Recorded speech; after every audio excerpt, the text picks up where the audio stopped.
I find it interesting when football power is overtaken by the basketball success, and that's what we see right now at Auburn, where historically, despite the prowess of Charles Barkley in the mid 80s, he never took the program to a Final Four, and Auburn's been able to make this Cinderella run as a 5 seed.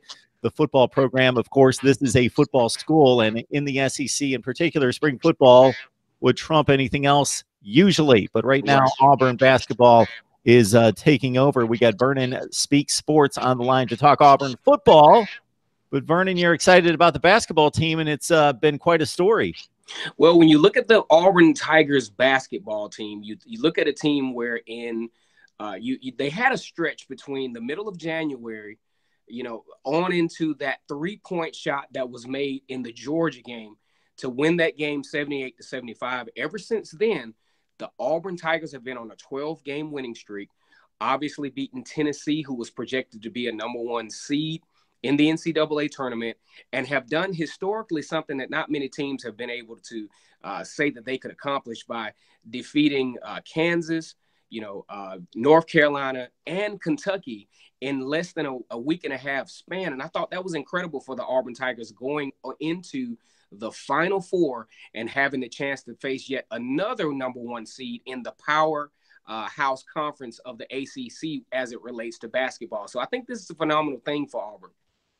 Yeah, it would be a bit foolish for me to ask you, do you think they have a chance at the Final Four? Well, of course they do after they beat that murderer's row. And I know Kansas isn't quite as good as they typically are, but they knocked them out as a very quality second round foe. And then what they've been able to do the last 2 games against teams that were supposed to be competing for a national championship as well, even despite missing one of their best players.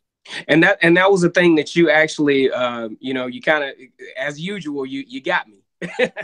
Chuma Okeke went down with what I knew when he went down was going to be an ACL injury. I mean, it just had all the makings of an ACL injury. But even still, the Auburn Tigers, they're so deep on the bench. And if you think about, the game against North Carolina, the bench actually outscored Auburn's bench actually outscored North Carolina's bench 40-21. So when you talk about Chuma Okeke going down, yes, that's a huge blow. But as deep as this Auburn basketball team is, you just can't doubt them even going into the Final Four versus yet another high-profile team out of the ACC. Vernon Speak Sports joining us to talk Auburn football and basketball, too. I used to dive deep into college basketball. I used to cover it on a regular basis in the SEC, covered like 6 consecutive SEC tournaments in particular. When you look at this Auburn basketball team, so it's a bit of a light sketch for me these days. I'm total college football all the time.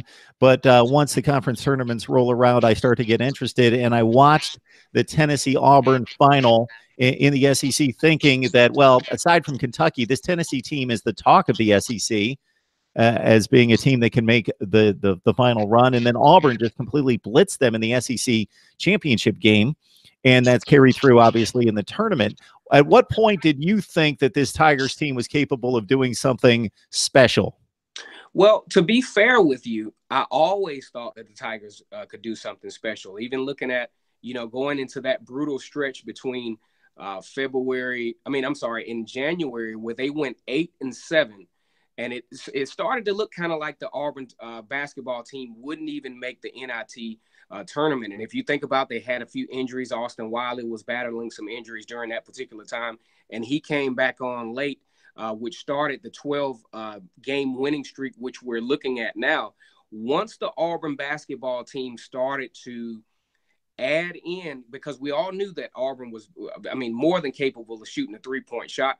But as you go deeper into the tournament, you can't live and die off the 3-point shot. If you look at the game against North Carolina, Auburn had 24 inside points at halftime.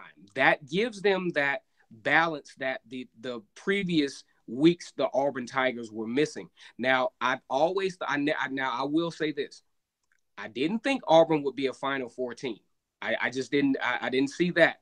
However, I did see that once they started to kind of reel in the rebound ratio, because if you look at the game against North Carolina, Auburn actually they lost the rebound battle, but it was only 40-36. So that's somewhat of an even ratio considering where Auburn was before. Because, I mean, if you talk about the Auburn game against Kentucky the first time, I mean, Kentucky grossly out-rebounded Auburn in that first game, in that 27-point victory that Kentucky had during that horrible stretch that Auburn had mid-season.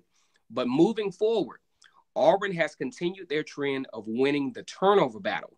Last night against Kentucky wasn't as, surmountable as normal, but still won that battle, and still had the key, turnover to point ratio in the second half. And that's something that has led Auburn to a very, very vital point in the Final Four, which I think honestly have a chance to really be successful in the Final Four. Bruce Pearl's an emotional guy. Sometimes that can be a negative, but I see it mostly as a positive. He's a guy that seems to be very genuine and very engaged in this program. What do you see as being the reason that he's been able to take a program that's typically an afterthought in the SEC and make it so successful? Well, one thing you have to think about when you talk about a guy like Bruce Pearl, he's actually rallied and he's found out the culture of the Auburn program. And his friendship with Charles Barkley has definitely given him some leeway as far as perception with the Auburn program.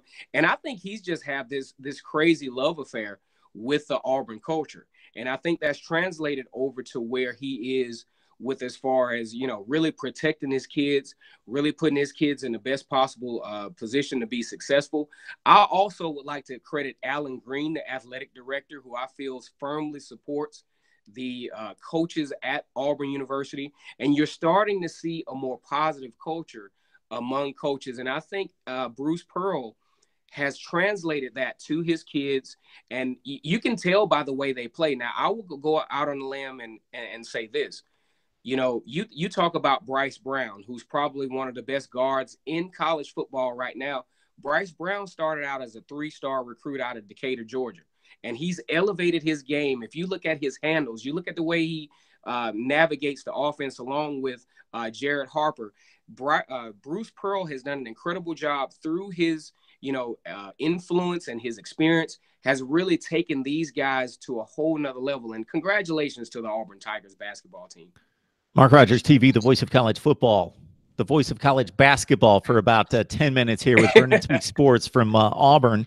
And we encourage you, if you love college football, you're in the right place here at Mark Rogers TV. We also partner with SG1 Sports on an SEC channel. So lock in on both of those. Subscribe. And Vernon Speaks Sports. We've had Vernon on now 2 or 3 times. Does an exceptional job talking Auburn and the SEC. Both avenues there, football and basketball, and who knows what else. Vernon, one other thing on the basketball front, you mentioned the murderer's row that Auburn's been able to navigate to get to Minneapolis. And obviously 2 other difficult opponents lie ahead. But this Virginia team, despite not having the history of the likes of Kansas, Kentucky, and North Carolina, second in offensive efficiency, second in defensive efficiency. Obviously, they've been a big letdown as a 1 or 2 seed the last couple of years. But this isn't surprising. This is one of the best basketball programs in the country. This should be quite the matchup. Well, when you think about Auburn's track to the Final Four, all of the teams that they've had to pretty much conquer, so to speak, have been the epitome of balance. And Virginia will be no different. Virginia, you look at their, because I was actually kind of doing some research and getting ready to do a preview on them as well. I mean, it's just the same story.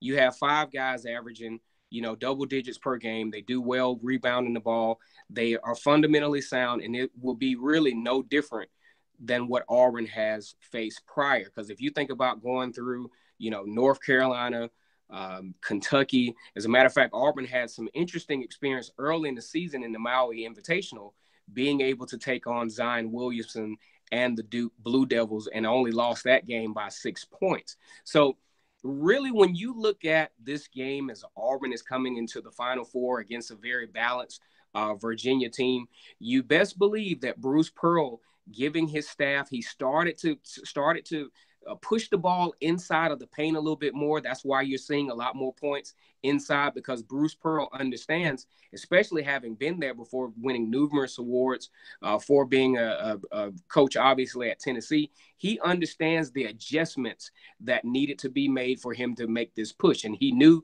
he had to rebound better, and he had to get more production around the basket, where Auburn was low percentage prior. So I feel good. I think Auburn should feel good going into this Final Four game.